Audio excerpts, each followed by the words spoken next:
ಆಳಂದ ವಿಧಾನಸಭಾ ಕ್ಷೇತ್ರ ಈಗ ಬಹಳ ಸುದ್ದಿಯಲ್ಲಿದೆ. ರಾಜ್ಯದ ಜನಕ್ಕೆ ಕೂಡ ದೇಶದ ಜನಕ್ಕೆ ಗೊತ್ತಾ? ಈಗ ನನಗೆ ಒಂದು ಹಂತದ ಜಯ ಸಿಕ್ಕಿದೆ.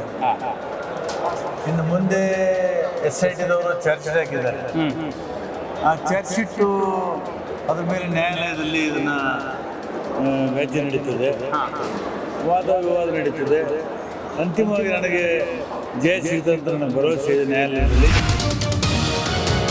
ನಿಮ್ಮ ಹೋರಾಟ ನಿರಂತರವಾಗಿ ಸಾಗುತ್ತಾ ಕಾಂಗ್ರೆಸ್? ಹೌದು, ಖಂಡಿತವಾಗಿ. ಓಕೆ, ಇದು ಚುನಾವಣೆ ಸಂಪೂರ್ಣ ಇದನ್ನು ದರೋಡೆ ಮಾಡಿಕೊಟ್ಟಿದ್ದಾರೆ ಓಕೆ, BJP. ಓಕೆ. ಈ ಕೇಸಲ್ಲಿ CID ಕರ್ನಾಟಕದವರು 18 ಬಾರಿ ಚುನಾವಣಾ ಆಯೋಗಕ್ಕೆ ಪತ್ರ ಬರೆದಿದ್ದಾರೆ. 18 ಬಾರಿ ಒಂದಕ್ಕೂ ಉತ್ತರ ಕೊಟ್ಟಿಲ್ಲ. ಅಂದ್ರೆ ಚುನಾವಣಾ ಆಯೋಗ ಉತ್ತರ ಕೊಡ್ಬೇಕಲ್ಲ, ಪಕ್ಷಪಾತ ಮಾಡ್ತಾ ಇಲ್ಲ. ಅಲ್ಲ, ನೀವು ನೇರವಾಗಿ ಚುನಾವಣೆ BJP ಅವರಿಗೆ ಬಚಾವ್ ಮಾಡಕ್ ಕೊಡ್ತಿಲ್ಲ. ಅಲ್ಲ, ನೀವು BJP ಮಾತು ಕೇಳಿದ್ರೆ ಚುನಾವಣಾ ಆಯೋಗ ನಡೀತಾ ಇದೆ. ನಮಸ್ಕಾರ, ಕನೆಕ್ಟ್ ಕರ್ನಾಟಕ. ನಾನು ನಿಮ್ಮ ರಾಘವ ಸೂರ್ಯ. ನನ್ನ ಜೊತೆಗೆ ಹೌದು ಆಳಂದ ಕ್ಷೇತ್ರದ ಶಾಸಕರು BR ಪಾಟೀಲ್ ನಮ್ಮ ಜೊತೆಗಿದ್ದಾರೆ. ಸರ್ ನಮಸ್ಕಾರ, ಹೆಂಗಿದ್ದೀರಿ? ಆರಾಮಿದ್ದೀರಿ? ನೀವು ಆರಾಮಂದ್ರೆ ಕ್ಷೇತ್ರ ಆರಾಮಿದ್ದಂಗೆ. ನಾವು ಆರಾಮಿದ್ದೇವೆ. ಅಲ್ಲ ಸರ್, ನೀವಂದ್ರ ಒಂದು ಕ್ಷೇತ್ರವನ್ನು ಪ್ರತಿನಿಧಿಸೋರಲ್ಲ. ಈಗ ವಾಡಿಕೆ ಇದೆ, ಆರಾಮಿದ್ದಿ ಇಲ್ಲ ಅಂತ ಯಾರು ಹೇಳಲ್ಲ, ಎಲ್ಲ ಆರಾಮಿದೆ ಅಂತ ಹೇಳಿ. ಹೆಂಗ್ ಸರ್ ಬೆಳಗಾವಿ ಅಧಿವೇಶನದ ಹೈಲೈಟ್ ಏನು ಸರ್?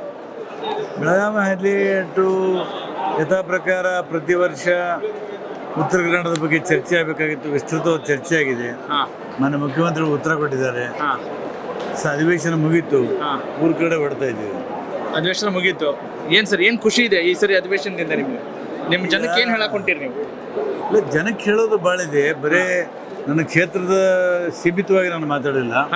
ಇಡೀ ಉತ್ತರ ಕರ್ನಾಟಕ, ಮುಂಬೈ ಕರ್ನಾಟಕ ಮತ್ತು ಕಲ್ಯಾಣ ಕರ್ನಾಟಕ, ಈ ಎರಡೂ ಪ್ರದೇಶಗಳ ಬಗ್ಗೆ ನಾನು ಮಾತಾಡಿದ್ದೀನಿ. ಮತ್ತು ನಮ್ಮ ವಿಶ್ವವಿದ್ಯಾಲಯಗಳಲ್ಲಿ ಪ್ರೊಫೆಸರ್ಗಳು ಹುದ್ದೆಗಳು ತುಂಬಬೇಕು, ಮತ್ತು ನಮ್ಮ 371J ಒಂದು ಪ್ರಾಧಿಕಾರ ಮಾಡಬೇಕು, ಮತ್ತು ಬೀದರಿಂದ ಬೆಂಗಳೂರವರೆಗೆ ಒಂದು 4 ಲೈನ್ ಹೈವೇ ಇಲ್ಲ ಇಲ್ಲಿವರೆಗೆ. ನಮಗೆ ಒಂದು ಹೈವೇ ಮಾಡಿಸ್ಬೇಕು ಅಂತ ಈ ಥರ ಅನೇಕ ಬೇಡಿಕೆಗಳನ್ನ ಇಟ್ಟಿದ್ದೀನಿ. ಮುಂದೆ ಸರ್ಕಾರ ಬಜೆಟ್ನಲ್ಲಿ ಅದನ್ನು ಯಾವ ಥರ ಪರಿಗಣಿಸ್ತಾರೆ ನೋಡೋಣ. ಓಕೆ, ಯಾವಾಗಲೂ ಒಂದು ಕೂಗಿದ್ದೇ ಇರುತ್ತೆ, ಶಾಸಕರಿಗೆ ಅನುದಾನ ತಾರತಮ್ಯ ಅಂತ ಹೇಳಿ. ಆದ್ರೆ ನೀವೇನೋ ನಿಮ್ಮ ಪಕ್ಷದವರು ಅನುದಾನ ಸಿಕ್ಬಿಡೋದು ಹಂಗಂತ ನಿಮ್ಮ ಜನರಿಗೆ ನ್ಯಾಯ ಒದಗಿಸಲಿಕ್ಕೆ ಸಾಧ್ಯ ಆಗಿದೆಯಾ 2.5 ವರ್ಷದಲ್ಲಿ? ಸಾಧ್ಯ ಆಗಿದೆ. ಯಾಕಂದರೆ ನಮಗೆ ಕಲ್ಯಾಣ ಕರ್ನಾಟಕದಲ್ಲಿ ಕೂಡ ಸ್ವಲ್ಪ ನಮಗೆ ಅನುದಾನ ಸಿಗ್ತಾ ಇರೋದ್ರಿಂದ ನಮ್ಮಲ್ಲಿ ಅಷ್ಟೊಂದು ಸಮಸ್ಯೆಗಳಿಲ್ಲ. ಏನೋ ಪ್ರಯತ್ನ ಪಟ್ಟು ಬಗೆಹರಿಸ್ತಾ ಇದ್ದೇವೆ. ಆಳಂದ ವಿಧಾನಸಭಾ ಕ್ಷೇತ್ರ ಈಗ ಬಹಳ ಸುದ್ದಿಯಲ್ಲಿದೆ. ರಾಜ್ಯದ ಜನಕ್ಕೆ ಕೂಡ ದೇಶದ ಜನಕ್ಕೆ ಗೊತ್ತಾ? ಒಂದು ರೀತಿ ಕುತೂಹಲ ಆಗಿದೆ. ಹೆಂಗ ಅನ್ಸುತ್ತೆ ಈ ಸಂದರ್ಭವನ್ನು ಹೇಗೆ ಪರಿಗಣಿಸ್ತಿರ್ತಾವೆ? ಈಗ ನನಗೆ ಒಂದು ಹಂತದ ಜಯ ಸಿಕ್ಕಿದೆ. ಇನ್ನು ಮುಂದೆ SITದವರು ಚಾರ್ಜ್ ಶೀಟ್ ಹಾಕಿದ್ದಾರೆ. ಆ ಚಾರ್ಜ್ ಶೀಟು ಅದ್ರ ಮೇಲೆ ನ್ಯಾಯಾಲಯದಲ್ಲಿ ಇದನ್ನು ವ್ಯಾಜ್ಯ ನಡೀತದೆ, ವಾದ ವಿವಾದ ನಡೀತದೆ. ಅಂತಿಮವಾಗಿ ನನಗೆ ಜಯ ಸಿಗ್ತದೆ ಅಂತ ನನಗೆ ಭರವಸೆ ಇದೆ ನ್ಯಾಯಾಲಯದಲ್ಲಿ. ಆ ಭರವಸೆಯೊಂದಿಗೆ ನಾನು ಹೋಗ್ತಾ ಇದ್ದೀನಿ. ಈಗ ಈ ಪ್ರಕರಣ ಎಲ್ಲ ಆದ್ಮೇಲೆ ಧೈರ್ಯ ಜಾಸ್ತಿ ಆಗೈತೆ ಅಂದ್ರೆ ಸರ್ ನಿಮ್ಗೆ? ನಾನು ಯಾವತ್ತೂ ಧೈರ್ಯ ಬಿಟ್ಟಿಲ್ಲ.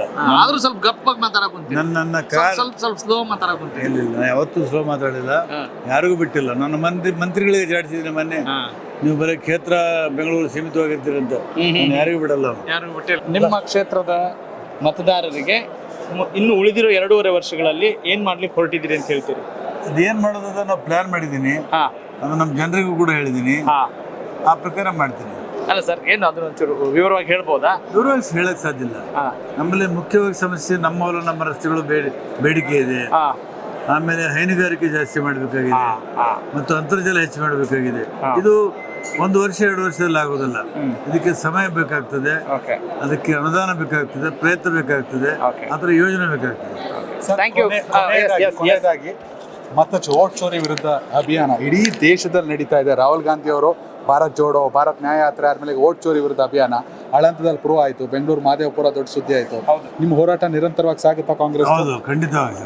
ಓಕೆ, ಇದು ಚುನಾವಣೆ ಸಂಪೂರ್ಣ ಇದನ್ನು ದರೋಡೆ ಮಾಡಕ್ಕೆ ಹೊರಟಿದ್ದಾರೆ. ಓಕೆ, BJP ಅವರು. ಓಕೆ, ಜನ ಅವ್ರ ಮೇಲೆ ನಂಬಿಕೆ ಇಲ್ಲ ಅಂತ ತಿಳ್ಕೊಂಡು ಈ ಒಂದು ಆಟದಾರಿ ಹಿಡಿದು ಅಧಿಕಾರಕ್ಕೆ ಬರುವಂಥ ಪ್ರಯತ್ನ ಮಾಡ್ತಾ ಇದ್ದಾರೆ. ಎಲ್ಲವೂ ಬಯಲಾಗುತ್ತಾ ಸದ್ಯದಲ್ಲೇ? ಖಂಡಿತ ಬಯಲಾಗ್ತದೆ. ಓಕೆ ಸರ್ ನೀವು ಬಿಜೆಪಿ ಆರೋಪ ಮಾಡೋದ್ರ ಜೊತೆಗೆ ಚುನಾವಣಾ ಆಯೋಗಕ್ಕೆ ನೀವು ಚಾಟಿ ಬೀಸ್ತಾ ಇದ್ದೀರಾ? ನನ್ನ ಈ ಕೇಸಲ್ಲಿ ಹಾ CID ಕರ್ನಾಟಕದವರು 18 ಬಾರಿ ಚುನಾವಣಾ ಆಯೋಗಕ್ಕೆ ಪತ್ರ ಬರೆದಿದ್ದಾರೆ. ಓಕೆ 18 ಬಾರಿ ಒಂದಕ್ಕೂ ಉತ್ತರ ಕೊಟ್ಟಿಲ್ಲ. ಅಂದ್ರೆ ಚುನಾವಣಾ ಆಯೋಗ ಉತ್ತರ ಕೊಡ್ಬೇಕಲ್ಲ, ಪಕ್ಷಪಾತ ಮಾಡ್ತಾ ಇಲ್ಲ. ಅಲ್ಲ ನೀವು ನೇರವಾಗಿ ಚುನಾವಣಾ ಕರೆಕ್ಟ್ ಬಿಜೆಪಿ ಅವರಿಗೆ ಬಚಾವ್ ಮಾಡಕ್ ಕೊಡ್ತಿಲ್ಲ. ಅಲ್ಲ ನೀವು ಚುನಾವಣಾ ಆಯೋಗಕ್ಕೆ ಪ್ರಶ್ನೆ ಮಾಡಬೇಕು, ಆದ್ರೆ ನೀವು ನೇರವಾಗಿ ಬಿಜೆಪಿನೇ ಪ್ರಶ್ನೆ ಮಾಡ್ತಿದ್ದೀರಲ್ಲ. ಬಿಜೆಪಿ ಮಾತು ಕೇಳಿನೇ ಚುನಾವಣಾ ಆಯೋಗ ನಡೀತಾ ಇದೆ. ಓ ಹಂಗಂತೀರ. Thank you so much. Connect Karnataka ಇದು ನಿಮ್ಮ ನೆಟ್ವರ್ಕ್.